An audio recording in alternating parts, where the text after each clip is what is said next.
Good morning. It is a pleasure to be here. Your mic's not on. No? Can you hear me? Yes, we can hear you Okay. now. Fact, the last time I got to preach on one of my favorite texts.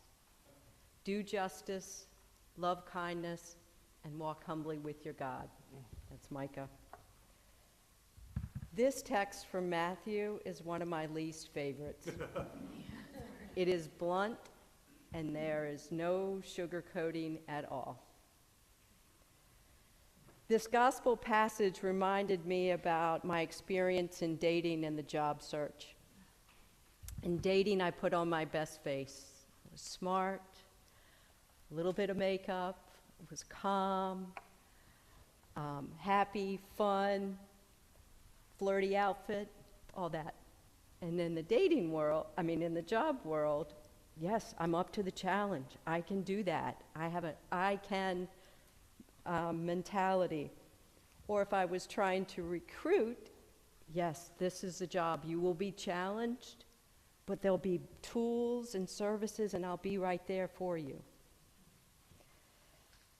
I might highlight the perks the job had to offer too. Jesus takes a totally different approach. In verse 34, he says, I have come not to bring peace, but the sword. Really, Jesus? This is your sales pitch? One of the subtitles for this gospel passage is Conditions for Discipleship or Mission Sermon. Clearly, this is a passage about recruitment. We all have our styles of engagement. Jesus liked to flip the question back on the asker. He was also a user of hyperbole, great wild exaggeration, hyperbole. Jesus did it in chapter 8:22. Follow me and let the dead bury their dead. That was part of his invitation to join him. So if we look closer at this text today, and I put my resistance aside, what did Jesus mean, and what is my take on that invitation today? Let's remember how people of Jesus' time would have heard this text. It would have been in a group setting. Group experiences bring a totally different vibe. Think concert or live performance versus sitting in a small, warm, quiet, comfortable space alone. There's a performance or theatrics, a full body experience. Okay, so maybe Jesus gets a small pass for his hyperbole. He needed to make an impression. To be clear, Jesus was not looking for drinking buddies or friends. He's recruiting for his mission. The mission that grounds itself from the viewpoint of the bottom upwards, a radical mission. Counter to the current status quo, where the top is towering over the people and dominating them. Remember, it was common for the tax collectors to cheat. He needed people to serve and not be served. He needed people to carry his message through thick and thin. He needed people to carry the cross.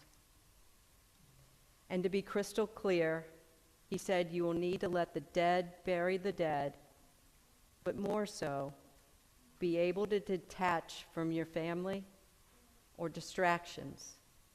This is tough. To me, this would not have been something I would have been screaming, sign me up.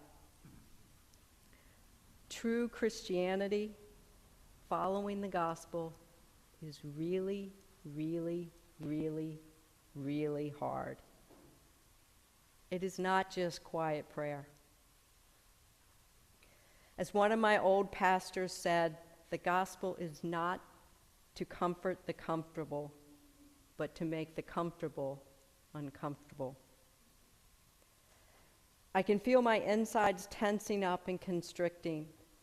I see myself begging for the faith of my childhood, where, like the Disney movie, the charming prince kisses the beautiful Snow White, and all is happily ever after with just one kiss. Take a breath, because this next part is not for the faint of heart. Buckle up. There's a celebrated American author, playwright, and civil rights activist named James Baldwin. He has a gripping piece that goes like this. Every bombed village is my hometown. Every dead child is my child. Every grieving mother is my mother. Every crying father is my father. Every home turned to rubble is the home I grew up in. Every brother carrying the remains of his brother across borders is my brother. Every sister waiting for a sister who will never come home is my sister. Every one of these people are ours, just like we are theirs. We belong to them, and they belong to us. This was from a letter he wrote expressing his attention to the Vietnam War. I think after reluctantly sitting with this gospel for days, what James Baldwin wrote about regarding the Vietnam War was what Jesus was talking about. If we look at the Gospel of Matthew from a lens of justice, a place where people of little means are not valued and have to stand up and risk being crucified for challenging the Roman Empire, he was working towards a kingdom of God. If we can imagine that society, then Jesus is correct in saying this work is not easy and will not be like a fairy tale. That is hard. And maybe that's my resistance to this gospel. I don't want to hear how hard justice work is. Jesus was warning us that our families may get in the way or may not see eye to eye. Love is hard. In my small world, hard love could look like when my husband of 2 years said, I need more time to figure out if we want to have kids. Happy Father's Day, Chris. Or when your adult child moves over 3,000 miles away because she wants a college experience with seasons. Happy birthday, Cameron. In the justice space, it looks like taking that unfavorable position of wanting more affordable housing and less parking. Justice work will always present itself to us. I came across this justice discernment from Bishop Michael Curry. In 2000, Curry was elected bishop in our Episcopal Church. As the church wrestled with questions about the full inclusion and equality of LGBTQ plus persons in the church, he said, as a bishop, I made a solemn vow to guard the faith, unity, and discipline of the church. I had also vowed to be merciful to all, show compassion to the poor and strangers, and defend those who have no helper. I was beginning to see that obedience to the letter and the spirit of both of those vows was leading me to a real contradiction. He goes on to say, I was growing and my own beliefs had evolved. But another way to say it is, I was becoming more and more open to letting the Spirit of God breathe through me and make me new. Therein is the source of real personal change, evolution, transformation, and it's never ending. So let's go back to a line from the gospel. And even the hairs of your head are all counted, so do not be afraid. God is with us and knows us.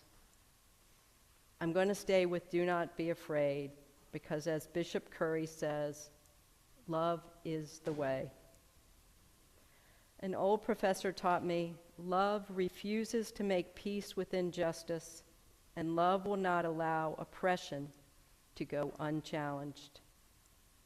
By loving and practicing love in our lives, however small, we will be moved to do justice because our hearts move us that way. Love is hard. Jesus said so. But it is the way. So let us do justice, love kindness, and walk humbly with your God.